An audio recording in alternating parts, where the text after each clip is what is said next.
dia, irmãos. Mais um dia na casa do Senhor, mais um dia estudando o melhor livro do mundo. No dia em que no mundo todo pessoas estão reunidas nessa escola que chamamos Escola Bíblica Dominical.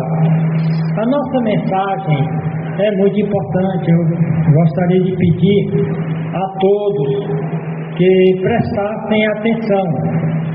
É um assunto que não é muito tratado nas igrejas, pelos pastores, e de uma certa forma eu mesmo negligenciei tratar na profundidade que vai ser tratado hoje. Nós vamos falar de perfeição cristã. Perfeição cristã. A perfeição poderia ser sinônimo de santidade. Vamos falar de perfeição, santidade, instantânea, progressiva, real e vital necessidade. Repetindo, perfeição. Repita comigo: perfeição, santidade, instantânea, progressiva, real e vital necessidade. O nosso texto-chave é um mandamento da parte do nosso Senhor Jesus Cristo, que se encontra lá em Mateus 5:48. Lá o texto diz: Sede vós, pois, perfeito. Lembra, o Senhor Jesus não disse sede vós maduros, porque essa palavra perfeito tem sido traduzido como maturidade, como crescimento espiritual. Há um aspecto da perfeição cristã que é instantânea ao ato da conversão. Presta atenção no que eu estou dizendo. Se você é um crente, você é nascido de novo, você foi feito santo no momento que você converteu. Você recebeu recursos espirituais, existenciais, ontológicos, que tem a ver com aquele renovar, aquela regeneração, aquele novo ser que foi regenerado, onde as coisas velhas já passaram, que tudo se faz novo, que foi regenerado para andar em novidade de vida. Então a santidade, de uma certa forma, tem sido deturpada pela teologia, até pelo aconselhamento cristão, de tratar desse assunto como tendo uma santidade pontual, apenas no sentido de que você foi separado do mundo para Deus, você foi santo nesse sentido, e a partir daí você passa a crescer em santidade. É a chamada santidade posicional, você apenas mudou de posição, e a santidade progressiva. Mas só que quando nós vamos para o Novo Testamento, o crente se tornou santo não apenas de que ele saiu do mundo, mas que houve uma transformação real nele. Daí o nosso título: perfeição instantânea. Se você se converteu realmente, você instantaneamente foi tornado um santo. Isso vai contra a doutrina da Igreja Católica, que diz apenas alguns se tornarão santos, que vão para os mosteiros, os monastérios, e esses monges, devido a muito jejum, muito sacrifício, muito misticismo, busca de um contato direto com Deus, então eles se santificam. De uma certa forma, a doutrina evangélica da santificação adotou isso. Você se torna um santo à medida que você vai lutando para vencer a carne, para você vencer o mundo. Porém, há um aspecto em que nós vamos ver aqui. O apóstolo Paulo diz que nós fomos feitos santos imediatamente após nos convertermos. Essa questão da santidade é vamos dizer assim, a condição sine qua non, ou a condição sem a qual ninguém verá o Senhor. Lembra? Ninguém verá o Senhor sem ser pela santidade, sem ser por esta perfeição. Aí você quer dizer, então o crente, depois que ele se converte, ele se torna perfeito no sentido de que ele não peca mais, de que ele não precisa mais crescer em espiritualidade, em maturidade. Não vamos confundir as coisas. Nós vamos ver pelo menos 3 níveis, 3 tipos de santificação, que você vai entender como é que o crente já é santo a partir do momento em que ele se converteu. Outro texto está em Êxodo 19:5, mostrando que essa questão da santidade para Deus não é uma questão dispensável. Lá no povo de Israel, quando ele chamou Israel para ser seu povo, ele diz: agora pois, se diligentemente ouvides a minha voz e guardardes a minha aliança, então sereis a minha propriedade peculiar dentre todos os povos, porque toda a terra é minha. Mas o segundo, aqui primeiramente, Deus está falando que ele só vai fazer uma aliança para quem tem a noção que passou a ser propriedade peculiar de Deus. Em Levíticos, no capítulo 19, 45 e 46, lembra que lá no Sinai aconteceu o maior espetáculo da terra, o maior cataclisma que a terra já viu. Lá existia uma cadeia de montanhas inabalável, mas Deus fez aquela cadeia de montanhas, o Monte Sinai, tremer todo que nem vara verde, fumegar, era fogo, saraiva. Só que esse terremoto poderosíssimo, é dito pela escala de medição de terremotos que o nível máximo que já teve na Terra, ou que poderá ter, é o nível 9. Mas lá no Monte Sinai deve ter quebrado a tabela desses 9 muito. Então Deus, eu vou mostrar para vocês que eu estou dando a lei e eu não estou brincando. Eu não estou brincando. Querem ser meu povo? Então vocês vão saber que vocês não estão brincando com Zé Mané, não. Não é como o Deus dos mortos, dos pagãos, o Deus licencioso. E então, Levíticos 11, 45 a 46, ele diz: porque eu, o Senhor vosso Deus, portanto, vos santificarei, e sereis santos, porque eu sou santo. Não vos contaminareis com nenhum réptil que se arrasta sobre a terra, porque eu sou o Senhor, o eterno, o infinito, que vos fiz subir da terra do Egito, para que eu seja vosso Deus, e para que sejais santos, porque eu sou santo. Só tem uma razão porque eu chamei vocês, só tem uma razão porque eu fiz uma aliança com vocês. Eu só tenho um propósito para a vida de vocês: sejam santos como eu sou santo. Mas se você acha que isso é pouco, não, mas foi para o povo de Israel. Você acha que o Deus de Israel é diferente do Deus da igreja? Olha o que ele diz em 1 Pedro 15,16: mas, como é santo aquele que vos chamou, sede vós também santos em toda a vossa maneira de viver. Não eu vou escolher as partes onde eu vou seguir a Deus e a outra eu vou fazer do meu jeito, não. Porquanto está escrito: sede santos, porque eu sou santo. Cristo diz: sejam perfeitos, como é perfeito o vosso Pai. E graficamente ser perfeito é ser santo. Aí você diz: não, mas isso ocorre através, o cara se converte, aí progressivamente ele vai criando vergonha e vai se tornando santo. Olha o que diz aqui Romanos 6, de 10 a 12. Pois quanto a ter morrido, diz que o crente morreu quando ele se converteu. Houve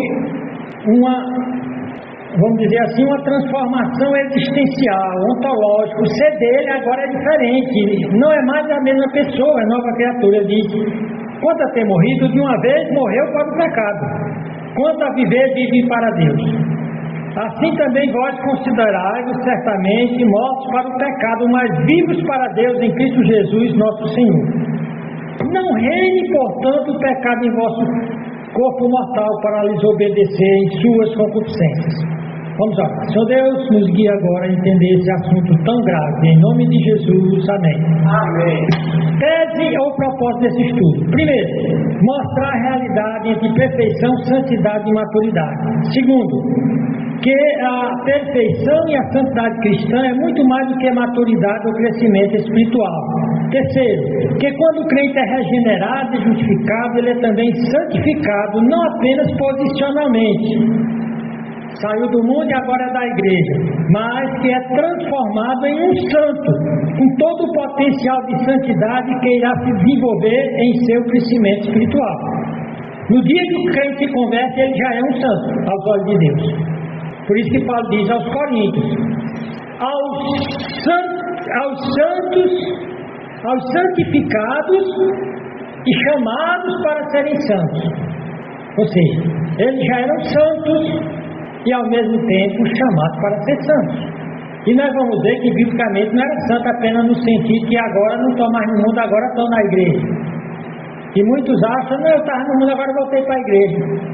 Ele voltou para o templo, o mundo continua nele.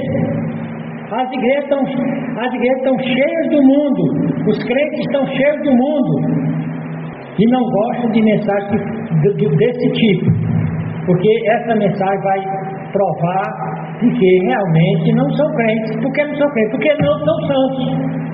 Porque a diferença entre ser crente e ser santo não tem.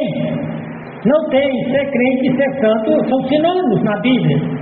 Aí você diz: mostra, pastor. Então tenha paciência, segure-se aí no banco. Eu vou usar aqui a ilustração da semente e da árvore. Vou usar a semente de laranjeira como exemplo, podia ser qualquer árvore. A semente de laranjeira já tem potencialmente uma árvore de laranjeira dentro dela. Quando você pega uma semente de laranjeira, o que é que ela tem lá dentro? Ela tem uma árvore, uma laranjeira que vai produzir laranjas. Só que está em potência, está em possibilidade. Colocando na terra, você vai ter uma árvore. A semente é a potência, a possibilidade, a árvore é o ato, é a realização. Então veja bem, uma semente de laranjeira é uma laranjeira em potência, com todos os elementos e recursos para se desenvolver em uma laranjeira. A laranjeira crescida é uma laranjeira em ato, ou realizada, ou tendo completado aquilo que estava proposto na semente. Como potência, a semente como potência era apenas um projeto, com os recursos de se tornar o ato. Olha essas duas palavras: potência e ato. Potência é possibilidade, ato é a realização do que era possibilidade. Assim, o crente que nasce de novo é instantaneamente, olha essa palavra, instantaneamente é na hora, no mesmo momento. É instantaneamente o que? Justificado, declarado sem culpa por conta do sangue derramado de Cristo que pagou o pecado dele. Justificado. Instantaneamente ele é batizado com o Espírito Santo.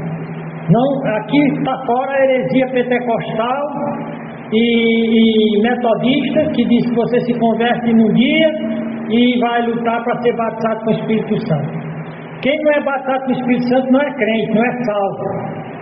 Então, no dia que a pessoa se converte, Paulo diz que ela é mergulhada no corpo de Cristo, ela é imersa, ela é batizada pelo Espírito, e que não tem nada a ver com línguas estranhas, nada, absolutamente nada.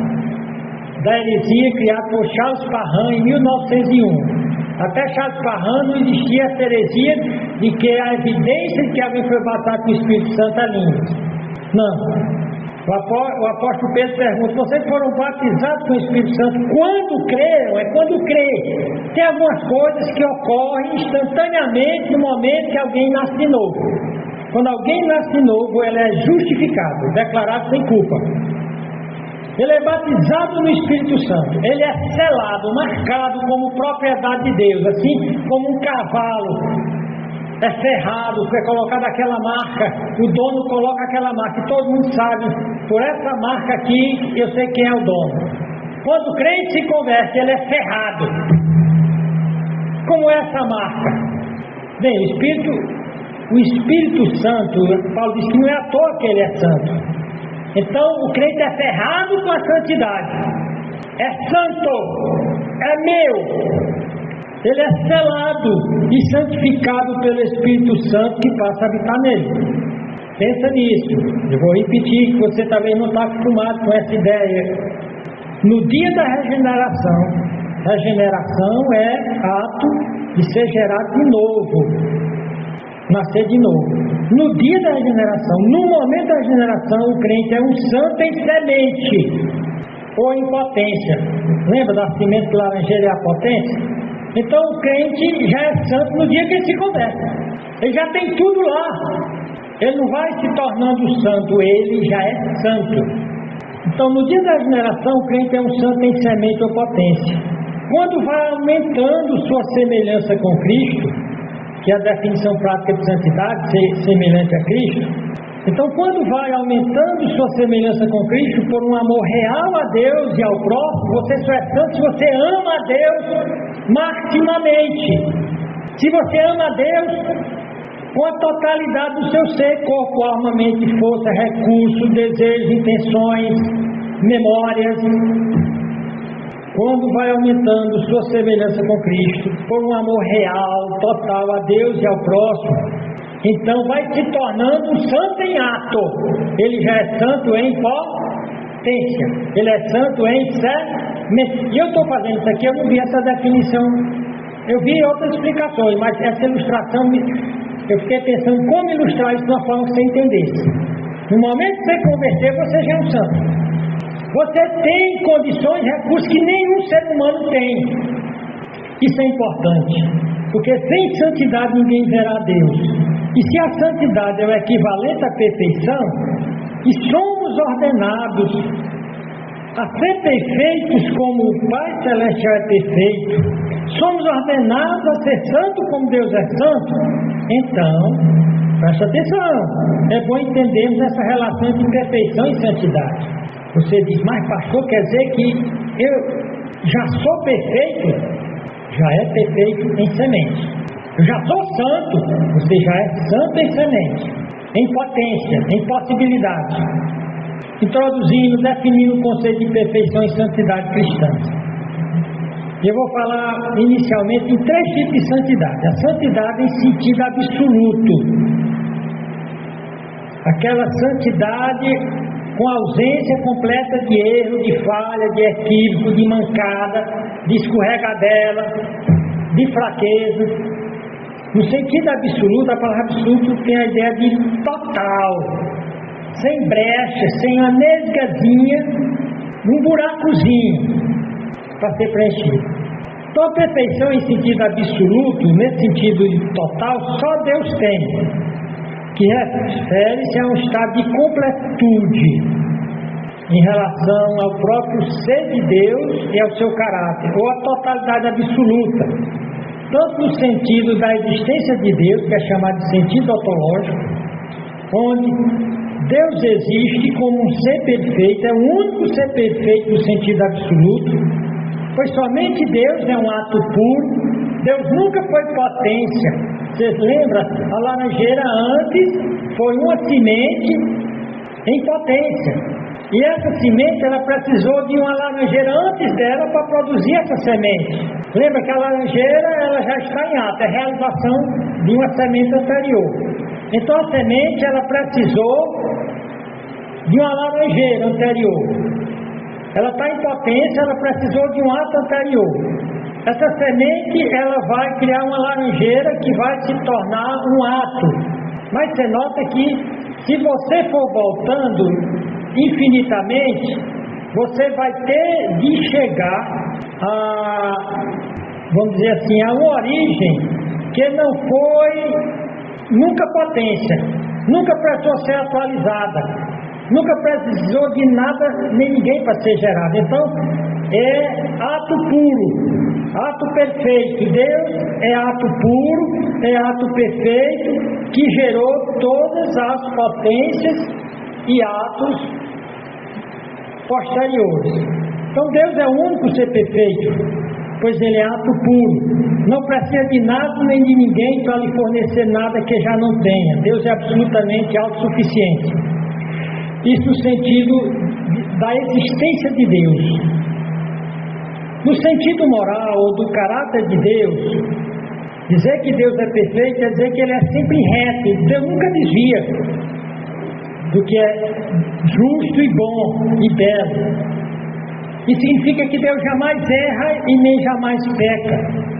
Essa perfeição diz que Deus é completamente livre de erros, equívocos, defeitos ou falhas.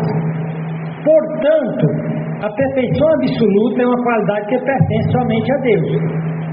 Porque somente Deus sabe tudo sobre todas as coisas.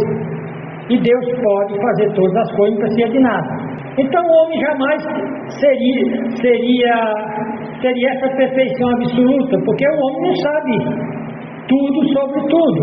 O homem sabe algumas coisas, mas o que ele ignora, que ele não sabe, é muito mais. Então a perfeição absoluta é uma qualidade que pertence somente a Deus. O texto que nós vimos em Mateus 5,48 diz que por natureza Deus é perfeito. Lá diz: sede perfeitos como vosso Pai Celestial é perfeito. Esse como não é igual, mas semelhante. Assim como Deus é ato puro, perfeito, você terá de ser perfeito como potência, que vai se realizando cada vez mais no que está na potência. No projeto, Deus projetou que você fosse uma nova criatura, que você fosse semelhante a Jesus Cristo. Então, como Deus, qual é a implicação de dizer que Deus é perfeito por natureza? Que Deus, que não só o ser dele é perfeito, mas tudo quanto ele faz é perfeito. Deuteronômio 32,4 diz: Ele, Deus, é a rocha, suas obras são perfeitas, completas, não falta nada.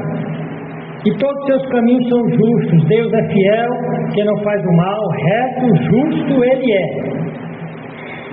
Então, Ele é perfeito por natureza. O conhecimento dele é perfeito, conforme Jó 37,16. A Bíblia diz que o caminho de Deus é perfeito e sua palavra é imaculada, também perfeita. A Bíblia diz claramente: quanto a Deus, seu caminho é perfeito. Então eu posso seguir o caminho de Deus traçado na Bíblia sem medo. Eu posso arriscar tudo pelo que a palavra de Deus diz. A palavra do Senhor é perfeita e Ele protege os que nele se refugiam, conforme Salmo 18,13. A lei do Senhor é perfeita e refrigera a alma. Isso é dito no Salmo 19,7 e Tiago 1,25. Paulo diz que a vontade de Deus é perfeita. Ele diz que nós devemos oferecer o nosso corpo como sacrifício vivo, santo e agradável a Deus, que é o nosso culto racional. E diz então, para que você experimente qual seja a boa, perfeita. Então, já ficou definido aqui que perfeição absoluta, completa, somente Deus tem. Quando Jesus Cristo, quando está falando Deus é o Pai, o Filho e o Espírito Santo, então Deus não tem defeito. Porém, Jesus Cristo se fez homem. Nós estávamos estudando o nascimento virginal dele na classe. Mas Jesus Cristo, o Emmanuel, o Deus encarnado, a Bíblia e o próprio Cristo disse: quem de vocês me acusa de pecado ou de erro? Ou seja, Cristo era moralmente perfeito. Foi o único ser do planeta Terra que foi moralmente perfeito depois da queda de Adão. Nenhum outro é imaculado. E nenhuma parte você vai encontrar na Bíblia dizendo que Maria nasceu imaculada, que a Maria foi concebida sem pecado. Cristo foi concebido sem pecado, não por causa de Maria, mas por conta da intervenção do Espírito Santo. Então, Cristo, o Deus encarnado, ele tinha de ser sem pecado. O sofrimento e a morte de Cristo o tornaram perfeito no sentido de qualificá-lo para servir como sacerdote, o substituto do homem, para salvar e servir o povo de Deus. A Epístola aos Hebreus 7:28 diz: porque a lei constitui sumo sacerdote a homens fracos. No Velho Testamento tinha os sumos sacerdotes que representavam o povo, a nação inteira. No dia da expiação eles entravam com sangue no Santo dos Santos e colocavam o sangue no propiciatório. Mas eles tinham de entrar amarrados em uma corda com sininhos, porque se ele entrasse no Santo dos Santos de uma forma que Deus não aprovasse, Deus o matava lá, no Santo dos Santos, e ninguém podia entrar para tirar, então puxavam pelo pé. Porém, aqui diz: porque a lei constitui sumos sacerdotes a homens fracos, mas a palavra do juramento que veio depois da lei constitui o Filho, Jesus Cristo, perfeito para sempre. Ele era perfeito para realizar a nossa salvação lá na cruz do Calvário. Ninguém mais poderia, ninguém mais era perfeito. Em Hebreus 5:9 diz: e sendo ele, Cristo, consumado, veio a ser a causa da eterna redenção para todos que lhe obedecem. Então Jesus foi o exemplo perfeito do que significa viver em obediência perfeita à vontade de Deus.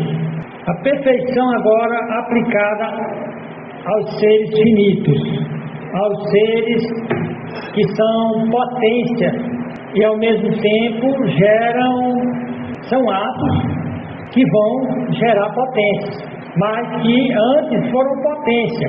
Mãe Ohana vai ganhar neném essa próxima semana, e o Vicente está no ventre dela como potência. É um ser humano completo, perfeito, veio sendo formado, e quando ele nascer, então você é um ser humano em ato. Porém, ele é finito. Ele é finito porque ele precisou de uma mãe para gerá-lo. Vindo para cá, a perfeição em sentido relativo é aplicada aos seres pessoais finitos. Somente o crente justificado pela fé, somente em Cristo, e sem a ajuda das obras meritórias humanas, regenerado, batizado, selado e habitado pelo Espírito Santo, é tornado santo nesse ato único da salvação. Nesse estudo veremos como o crente é perfeito desde a regeneração e santificação do Espírito, e em que o crente ainda não é perfeito no sentido de ter desenvolvido plenamente a toda a potencialidade que ele tem. E há aí vamos dizer assim, uma ambiguidade, um choque, porque o crente ainda tem a velha natureza, que potencialmente ela é tudo de ruim. Embora o crente seja capaz de fazer qualquer ato ruim por conta da sua natureza pecaminosa, ele não faz. Até o descrente, potencialmente, não há bem nenhum nele, por conta da natureza pecaminosa, mas ainda há restrição, ele ainda não faz todo o mal. Porém, o crente tem duas potências nele. Ele tem a potência do santo e ele tem a potência do mal. Nós vamos desenvolver isso. Essa mensagem não vai dar para cobrir esse material não, talvez. Se a gente for aprofundar isso aqui, a gente vai tirar o ano trabalhando nisso. Então, nesse estudo, veremos como o crente é perfeito desde a regeneração e santificação do Espírito, e veremos que o crente ainda não é perfeito em alguns sentidos. E quando é que se dará a sua completa santificação? Claro, quando ele sair desse planeta, a Bíblia diz que ele será glorificado. Aí sim, aquela santificação que era em potência, que foi se tornando em ato à medida que ele crescia a imagem de Cristo e amava mais a Cristo e ao próximo e servia mais a Deus sinceramente, mas que ainda era incompleto por causa de ignorância, até porque muitos crentes não conhecem completamente o que está na palavra. Aí o grande erro e desastre de não estudar seriamente a Bíblia. Antigamente os crentes estudavam a Bíblia e sabiam o mínimo dos mínimos detalhes da Bíblia. Eles decoravam livros inteiros da Bíblia. O papo dos crentes era quem é que sabia mais da Bíblia. O cara dizia: pai, tu sabe? Quase que dizia assim: tu sabe qual é o nome do sapato do Nabucodonosor? Eu estou exagerando aqui, mas eles iam atrás de detalhezinho. Eles amavam a palavra e eram poderosos. Os homens poderosos dessa terra eram homens que amavam a palavra, que realizavam a potência de santidade do santo que eles passaram a ser quando se converteram. Eles não se contentaram, como a maioria dos crentes são absolutamente medíocres, porque existem 3 níveis de pessoas, 3 níveis.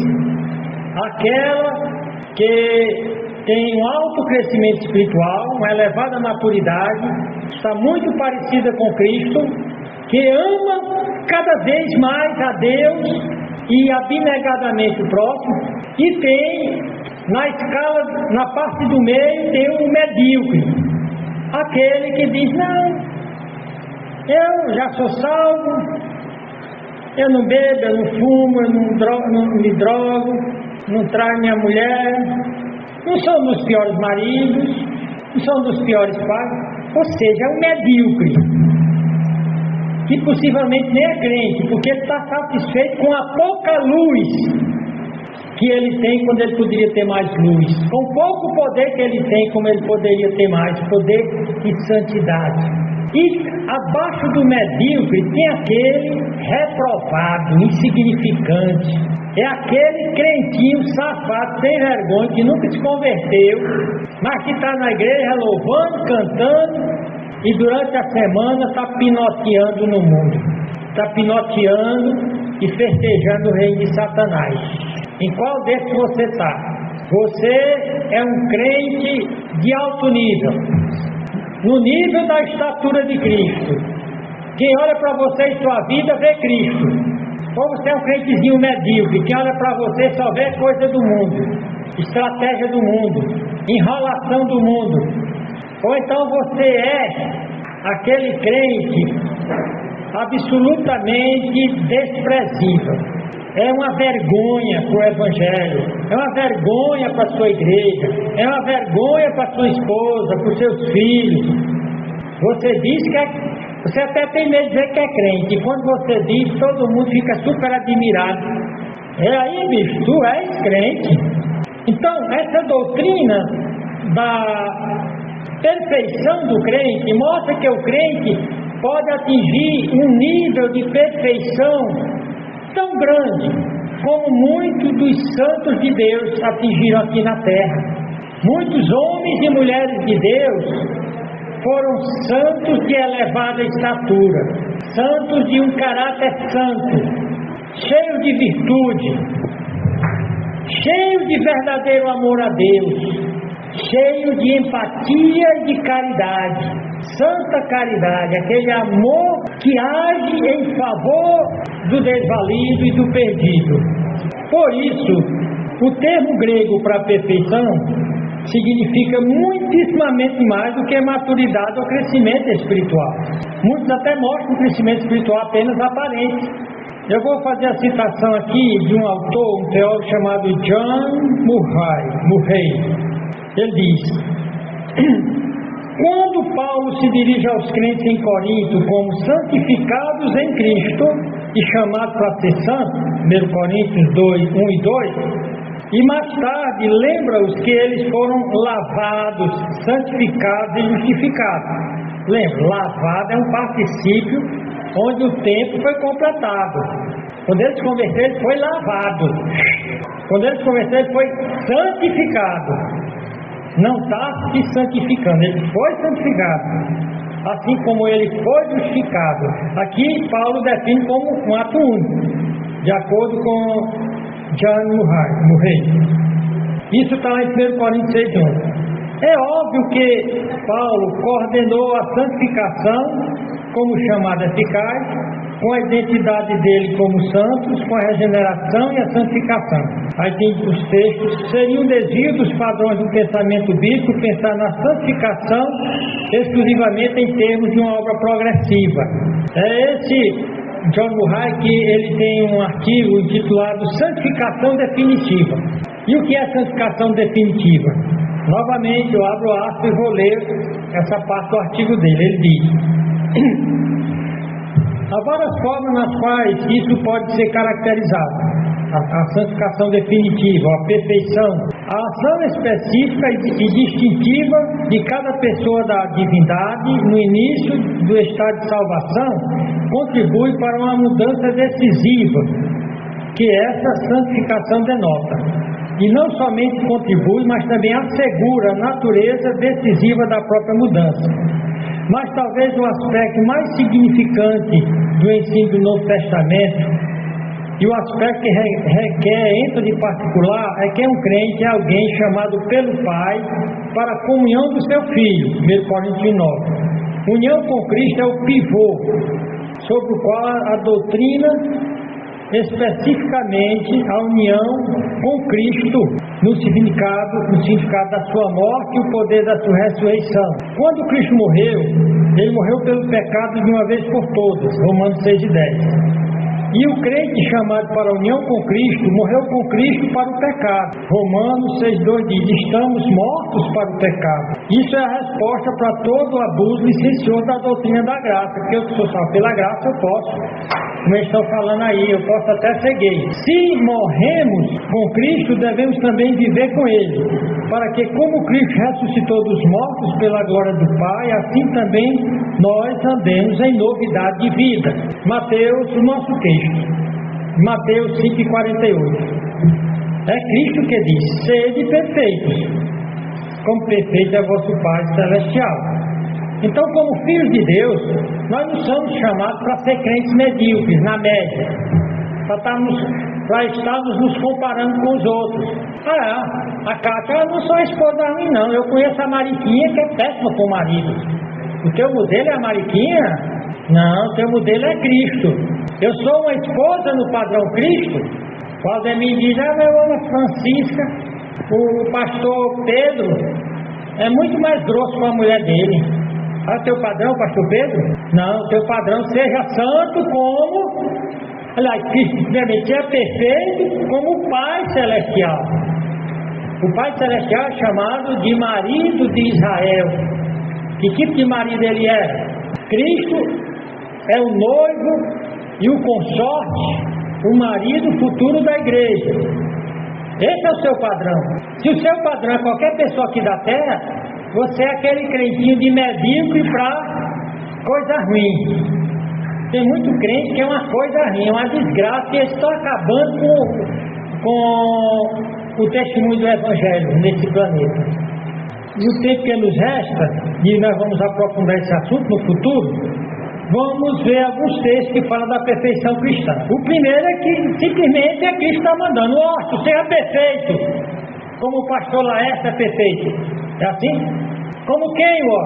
Como Cristo, ó. Agora, isso não significa que os seres humanos, pessoas humanas que nem nós, possamos ter a mesma perfeição santa que Deus tem. Porque como nós vimos, somente Deus tem conhecimento de tudo, sobre tudo, todo o tempo. O chamado para ser perfeito é o chamado para viver o potencial de santidade e amor que foi derramado em nosso coração pelo Espírito Santo. A Bíblia diz que o amor de Deus foi derramado pelo Espírito Santo em nosso coração. Mas eu amo tanto. Mas você é um sem vergonha, então você não ama não. Porque a Bíblia diz que o amor é o cumprimento da lei. Quando o crente vive como o santo que se tornou quando se converteu, ele pode obedecer aquilo que o apóstolo Paulo disse: sede imitadores de Deus como filhos amados. Geralmente, o filho imita o pai. Tem a mesma natureza, convive. Então, por ter a mesma natureza dos pais, os filhos têm recurso e tendência a imitar seus pais. Então, somente os filhos de Deus podem imitar seu pai, o Senhor, e refletir sua perfeição na maneira como vivem. Então, esse é o texto primeiro. O segundo, em Mateus 19, de 21. Disse-lhe Jesus: se queres ser perfeito, vai, vende tudo o que tens e dá-o aos pobres, e terás um tesouro no céu, e vem e segue. Veja bem, a santificação requer atos concretos. No caso desse homem, o Deus deles era seus bens, era um empresário muito bem sucedido, e o Deus deles era seus bens. Eu gosto com Deus, eu paquero com Deus, mas sou apaixonado mesmo é pelos meus bens. Então Cristo disse: então, Se você quer ser salvo, você vai ter de largar o seu Deus, quebrar o seu ídolo. Em Hebreus 10:10-14 diz: na qual vontade temos sido santificados, nós quem fomos santificados, pela oblação, o sacrifício do corpo de Cristo, feito uma só vez. E assim todo sacerdote aparece cada dia ministrando e oferecendo muitas vezes os mesmos sacrifícios que nunca podem tirar os pecados. Mas esse, o Cristo, o nosso modelo real, havendo oferecido para sempre um único sacrifício pelos pecados, está sentado à destra de Deus. Outro texto vai falar, senhor Flávio, de perfeição, é Efésios 4:12. Olha que está escrito: querendo o aperfeiçoamento dos santos. Ou seja, ligando perfeição e santidade. E aperfeiçoamento mostra aquilo que eu falei. Já é perfeito, mas vai. Aquela perfeição que está em potência, vai, como a semente, vai germinando, vira caule, vai florescendo e até frutificando. Vai se realizando em ato. O que está em potência, vai se transformando em ato. Querendo o que Deus quer, o aperfeiçoamento dos santos, para a obra do ministério para a edificação do corpo de Cristo. Aí você volta a dois elementos: o crente perfeito e que quer aperfeiçoar-se mais, ele se envolve com a obra do ministério. Muitas vezes eu converso com crente que boata muita coisa. Eu digo: qual é o teu ministério? O que é que tu faz na casa de Deus? Não, eu sou muito ocupado. Então, para Deus não é nada. É preciso aqui, ó. Deus quer o aperfeiçoamento. Como é que o crente se aperfeiçoa? Se envolvendo. Em quê? Na obra do ministério. Esse Efésios 4:12 aqui fala acerca do fato de que esse exercício dos dons espirituais de serviço, que fala da obra do serviço, do ministério, esses dons de serviço nas igrejas locais têm a finalidade de obter a perfeição dos crentes. Perfeição essa que é definida como se tornar homem perfeito, ou a estatura de Cristo, ou completamente maduro, e não como um menino levado por todo o vento de doutrina. Rapaz, olha, os crentes estão mudando de igreja 3x4, de ministério, estão se desviando a 3x4, porque qualquer imbecil que diz que é teólogo, que é pastor, que é pregador, que é youtuber, diz uma asneira no YouTube, o cara corre atrás. Então, exercitar esses dons espirituais de serviço na obra do ministério, na igreja local, isso ajuda o crente a buscar mais sabedoria e a ver que precisa depender e conhecer mais e mais a Deus, para se parecer mais com Cristo, para amar mais a Deus, para amar mais o seu próximo. E é isso que o faz ser bem sucedido na vida. Esse é o seu imprimatur de sucesso. Mas ele se tornou o empresário mais rico do planeta. Para Deus é um fracassado se ele é um crente. Em termos de ministério, o que ele fez, qual a herança dele para o reino de Deus? Efésios 4:13 principalmente, e vamos ver até o 14:16. Primeiramente, Efésios 4:13. Até que todos cheguemos à unidade da fé. Ou seja, ser perfeito não quer dizer que você não precisa crescer, mas não é o crescimento que lhe torna perfeito. Você já é perfeito, mas você vai se aperfeiçoando mais. Não é que você não precise se tornar mais maduro, mas não é se tornar maduro que lhe torna santo. Você já é santo, e você só vai se tornar maduro porque é santo. Se você não for santo, você vai se tornar um grande hipócrita. Então aqui diz: até, qual é o alvo da vida cristã? Todos. Isso aqui não é para um crente e outro não, como na igreja católica, para os monges dos monastérios, das ordens místicas, não. Todo crente, cheguemos à unidade da fé, tem a mesma fé. Todos cheguemos ao conhecimento do Filho de Deus, a homem perfeito. Dona Johanna Walker, ser mulher perfeita. Não é a mulherzinha mais ou menos, não. Eu sou muito melhor que a mulher do pastor. Eu sou muito mais fiel do que a Carmita. Seu modelo não é a Carmita. Eu dou 10-0 na Lidiane. Seu modelo não é a Lidiane. Homem perfeito, à medida da estatura completa de Cristo. A perfeição é medida em termos de unidade da fé. Todos tem o mesmo conhecimento da doutrina e da fé bíblica. Herege não cresce não. Herege embioca no abismo. Por isso que é preciso estudar a doutrina, conhecer o que a Bíblia diz. Todos têm o mesmo conhecimento da doutrina da fé bíblica. Esse crescimento também é medido pelo conhecimento pessoal e vivencial de Cristo. Diz que é para todos. E por que é que eu devo crescer? Se você não crescer, você vai ser enganado pelas falsas filosofias, pelas falsas teologias, pelas falsas ideologias. Paulo diz, para que não sejamos mais meninos inconstantes, levados em roda por todo vento de doutrina, pelo engano dos homens, que com astúcia enganam fraudulosamente. Antes, seguindo a verdade em amor, cresçamos em tudo naquele que é o cabeça. Lembra que perfeição do crente não significa perfeição absoluta, que não precisa crescer. Deus não precisa crescer, mas o crente precisa. Quando ele se converte, ele já é o melhor cara do mundo. Agora só precisa desenvolver isso. Ele tem o potencial de ser a melhor pessoa do mundo. Sim, aí o apóstolo Paulo continua.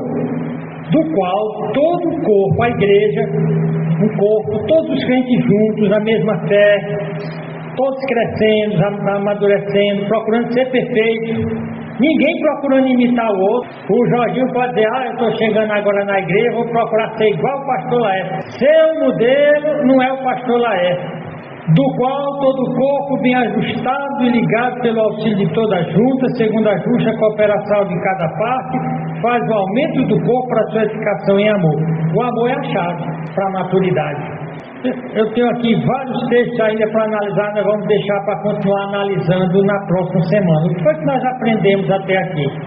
Você aprendeu que você não vai lutar para ser santo. Você aprendeu que se você realmente é um crente, mesmo que seja um crente medíocre, que está satisfeito com a sua vidinha, eu já tenho 30 anos de crente, mas se for medir de crescimento não tem uma semana.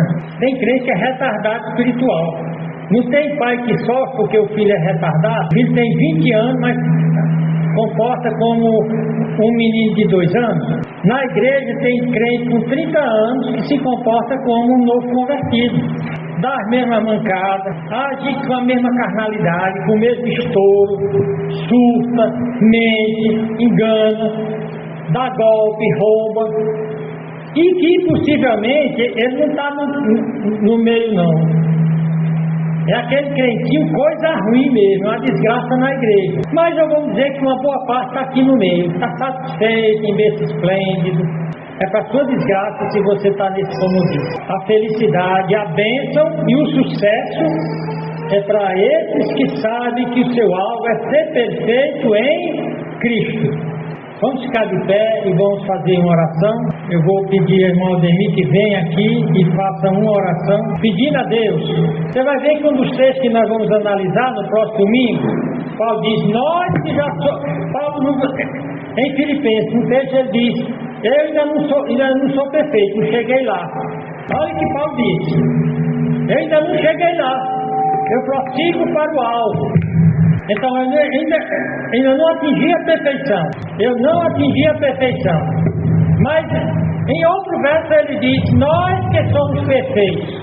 Então tem um nível em que o crente já é perfeito, tem um sentido em que o crente já é perfeito, e tem um sentido em que ele está indo para o alvo dessa perfeição plena, a plena estatura de Cristo.